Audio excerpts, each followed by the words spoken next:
ओम शांति। बाबा कहते आने वाली परिस्थितियां और नाजुक होंगी। खूने नाहक अभी बाकी है। अभी हम देखते हैं कलयुग अंत की जो निशानियां हैं वो सब दिखाई देने लगी हैं। पांचों तत्व अपना रौद्र रूप दिखा रहे हैं। बारिश, आंधी, तूफान, जंगलों में आग का लगना, यही वातावरण परिवर्तन का प्रतीक है। हम देखते हैं वायुमंडल परिवर्तन के कारण हर दिन कहीं ना कहीं बाढ़, आंधी, तूफान, भूकंप, पहाड़ों का धंसना होता ही रहता है। बाबा ने पहले ही बता दिया था कि पांचों तत्व एक साथ मिलकर अपना विकराल रूप दिखाएंगे। ऐसी झाड़ू लगाएंगे कि सारी पुरानी पतित दुनिया में पाप आत्माओं का विनाश होगा और पुण्य आत्माओं की दुनिया स्थापन होगी। बाबा कहते थे यादवों ने, कौरवों ने जो मूसल बनाए हैं, अणु बम, परमाणु बम बनाए हैं, ब्रह्मास्त्र बनाए हैं, सब यूज होने के लिए बनाए हैं। कोई रखने के लिए या समुद्र में डालने के लिए नहीं बनाए। उनका प्रयोग होगा, उनके प्रयोग से ही सृष्टि का परिवर्तन संभव होगा। बाबा अपने सपूत बच्चों को, साथी बच्चों को सदा कहते, जब चारों ओर त्राही त्राही मचेगी, हाहाकार मचेगा, विनाश लीला चलेगी, तब तुम बच्चों का मन बहलाऊंगा। तो मन बाबा कैसे बहलाएंगे? बाबा कहते जो आदि में बच्चों को साक्षात्कार का पाठ चलाया, वही पार्ट फिर अंत समय में चलेगा। ऐसा अनुभव होगा जैसे हम सतयुग में भ्रमण कर रहे हैं। ऐसा अनुभव होगा जैसे हम पिता परमात्मा के सम्मुख बैठे हुए हैं। ऐसा अनुभव होगा जैसे कि उमंग उत्साह का कोई समाचार आने वाला है। तो बाबा कहते अब तुम बच्चों को यह समझ लेना चाहिए कि पाप की अति हो चुकी है और यही पाप की अति अंत को समीप लाएगी। पांच तत्वों का भी परिवर्तन हमें बता रहा है कि अब वे पुनः अपने वास्तविक स्वरूप में आने के लिए संपूर्ण विश्व में परिवर्तन करना चाहते हैं। तो बाबा कहते अब तुम बच्चों का मुख्य कर्तव्य है संकल्पों की शक्ति को जमा कर हर आत्मा के प्रति शुभ भावना, शुभ कामना रख प्रकृति के पांचों तत्वों को सकाश देना, हर आत्मा को सकाश देना। क्योंकि जब कोई रचयिता होता है तो अपनी रचना का पालन करता है। उनकी पालना के लिए जो भी आवश्यक होता है वह करता है। अभी बाबा विश्व का कल्याण करने आए, दुख की दुनिया से मुक्त कराए, सबको सुख की दुनिया में ले जाने आए। रौरव नरक का विनाश कर सतयुगी नई सृष्टि की स्थापना करने आए, जिसका निमित्त बनाया बाबा ने हम बच्चों को। तो बाबा कहते जो बच्चे एक व्रता होंगे, एक मति होंगे, पतिव्रता होंगे, वही बच्चे जो फरमान बरदार होंगे, बाबा की श्रीमत को एक्यूरेट फॉलो करेंगे, अपना तन मन धन समय संकल्प सब कुछ बाबा की सेवा में न्योछावर करेंगे।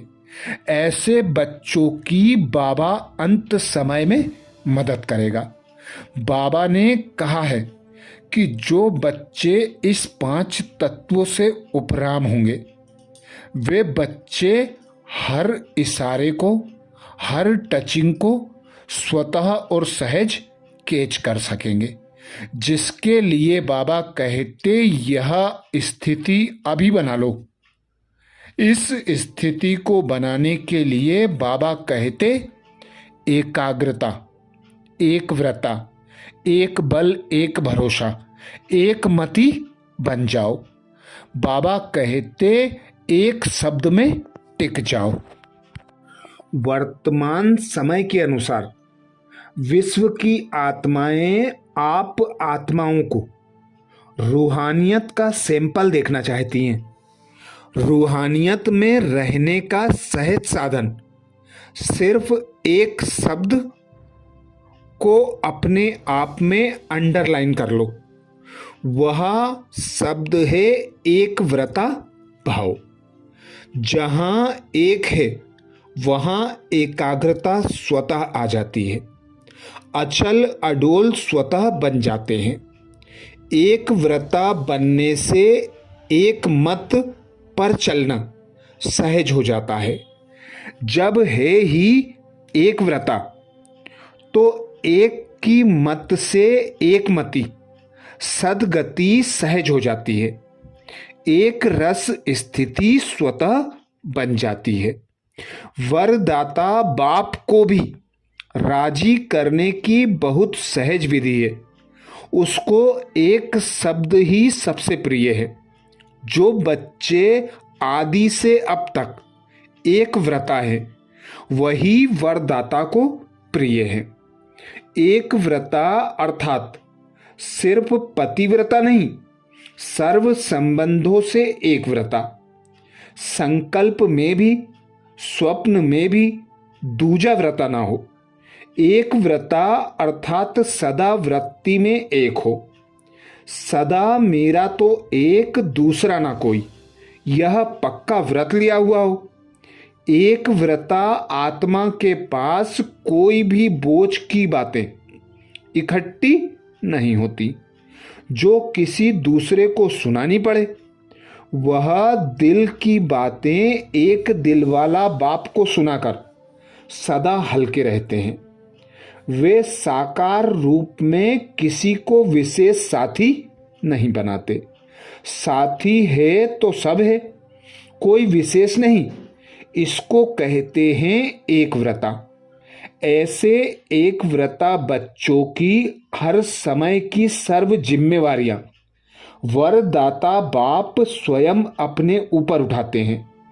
ऐसी वरदानी आत्माएं हर समय हर परिस्थिति में वरदानों की प्राप्ति संपन्न स्थिति का अनुभव करती हैं और हर बात को सहज पार कर पास विद ऑनर बन जाती हैं। वरदाता को यही एक शब्द प्यारा है। एक व्रता, एक बल, एक भरोसा, साथ साथ में एक मत, एक रस, एकता, एकांत प्रिय। तो यह एक शब्द ही प्रिय हुआ ना, तो सिर्फ एक का पाठ पक्का कर लो। ऐसे एक व्रता वाले बच्चे अमृत बेले से रात तक हर दिनचर्या के कर्म में वरदानों से ही पलते हैं, चलते हैं और उड़ते हैं। उन्हें कभी कोई मुश्किल चाहे मन से चाहे संबंध संपर्क से अनुभव नहीं होती है। हर संकल्प में, हर सेकेंड, हर कर्म में, हर कदम में वरदाता और वरदान सदा समीप, सम्मुख, साकार रूप में अनुभव होता है। वह ऐसे अनुभव करते हैं जैसे साकार में बात कर रहे हैं। उनको मेहनत अनुभव नहीं होती। ऐसे वरदानियों के आगे हजूर सदा हाजिर होता है। इसीलिए बाबा कहते हैं कोई भी सीन आती है तो ड्रामा के हिसाब से सब खेल है। यह स्मृति रहे तो एक रस विजयी रहेंगे, हलचल नहीं होगी। जब बाप के बन गए तो बाबा कहते विजय आपका जन्मसिद्ध अधिकार है।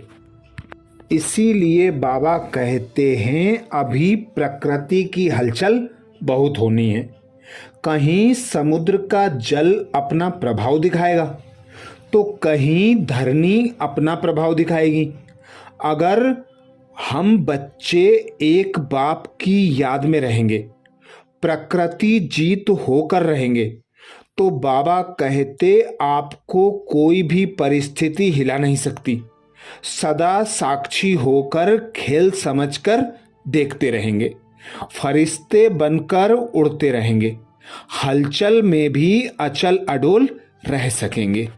प्रकृति मालिकों के आगे प्रकृति दासी बन सेवा करेगी। यही प्रकृति अपने मालिकों को सहयोग की माला पहनाएगी। जहां बाबा कहते आप प्रकृति जीत ब्राह्मणों का पांव होगा, वही स्थान हर नुकसान से उपराम रहेगा। तो अभी अंत समय, अंतिम पुरुषार्थ, बाबा कहते पहला पाठ पक्का कर लो कि मैं आत्मा हूं, मेरा पिता परमात्मा है। पाना था सो पा लिया, अब कुछ भी रहा नहीं पाने को। अब घर जाना है, जैसे आया था वैसे मुझे जाना है। तो देही अभिमानी स्थिति का अभ्यास, देह में आना, कर्मेंद्रियों से कर्म करना और न्यारे प्यारे हो जाना। तो बाबा और मैं, यही स्थिति मुझे हर परिस्थिति पर विजय प्राप्त कराएगी। अच्छा, ओम शांति।